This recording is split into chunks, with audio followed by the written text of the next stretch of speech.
Sebenarnya Allah tu sangat-sangat dekat dengan kita. Dan Allah sendiri menyatakan, wa idza sa'alaka ibadi anni fa inni qarib ujibu da'watad da'i idza da'an falyastajibu li wal yu'minu bi la'allahum yarshudun. Dan apabila hambaku bertanya kepadamu ya Rasulullah, katakan aku teramat dekat dengan hambaku. Aku akan menjawab semua permintaannya. Maka banyaklah meminta kepadaku, kata Allah, dan pasti aku akan menjawabnya. Tapi dengan syarat kamu yakin dengan aku, kata Allah. Maka aku akan memberikan petunjuk. Aku akan tunjuki jalan-jalanmu, kata Allah Subhanahu wa ta'ala. Saudaraku yang dirahmati oleh Allah Subhanahu wa ta'ala, ternyata Nabi SAW menyatakan bahawa memang Allah itu teramat dekat dengan kita. Sebab setiap permintaan yang kita minta mesti Allah kabulkan. Tapi dengan syarat, jangan sampai kita melakukan dua perkara. Pertama, memutuskan silaturahim. Yang kedua, jangan memakan yang haram, meminum yang haram, memakai pakaian yang haram. Otomatis membuat seorang hamba itu jauh daripada Allah Subhanahu wa ta'ala. Orang yang suka memutuskan silaturahim, Allah tidak akan mendengar doanya.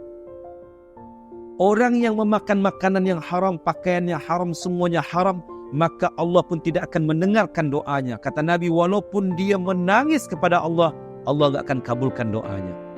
Yang kedua, tanda Allah kita dekat, atau tanda Allah itu dekat dengan kita adalah bahawa kata Allah Subhanahu wa ta'ala, wasta'inu bis sabri was salah wa innaha lakabiratun illa 'alal khashi'in. Minta tolonglah kamu dengan sabar dan salat, dan sesungguhnya meminta tolong kepada Allah dengan sabar dan salat itu sangat berat sekali, melainkan dengan orang-orang yang khusyuk, orang yang fokus. Ulama-ulama terdahulu seperti Ibnu Sina, Al-Farabi, Al-Khawarizmi, dia kalau ada sesuatu yang kecil saja, dia ingin sesuatu yang kecil itu selesai, dia ambil wudhu, dia salat sunat 2 rakaat, dia minta tolong kepada Allah Subhanahu wa ta'ala.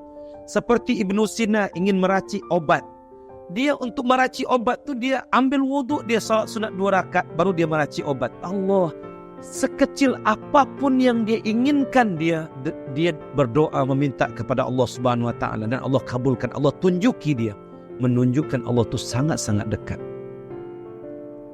Mudah-mudahan kita senantiasa berbaik sangka dengan Allah Subhanahu wa ta'ala, Tuhan yang mendengar detak jantung kita, jeritan hati kita.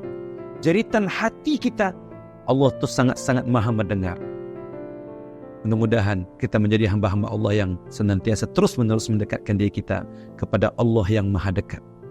Seseorang yang ketika dia tadinya bergelimang dengan kemaksiatan, baik tubuh badannya maupun hartanya, kemudian tiba-tiba dia bertaubat kepada Allah Subhanahu wa ta'ala.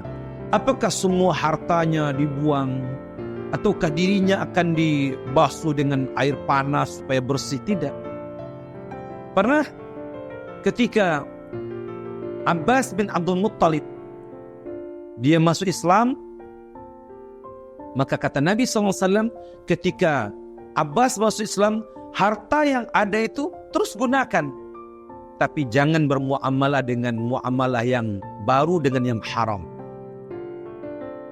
Jadi bertaubat itu membersihkan itu, tidak harus membuang harta yang haram kemudian kita menggantikan dengan harta yang baru, tidak.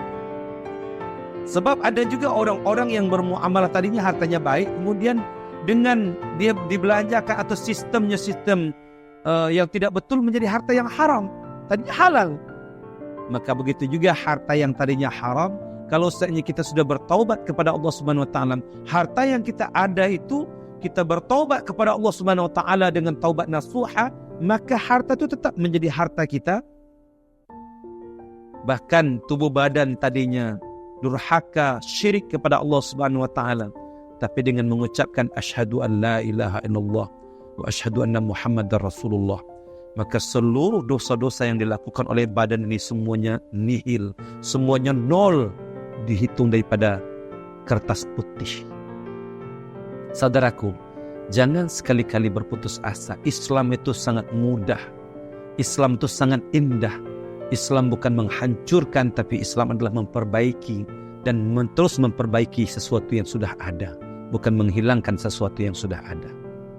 Islam merenovasi, mereformasi, dan bahkan mentajdid, memperbaharui apa yang sudah ada. Bukan merubah yang sudah ada, bukan menukar yang sudah ada, tapi memperbaiki.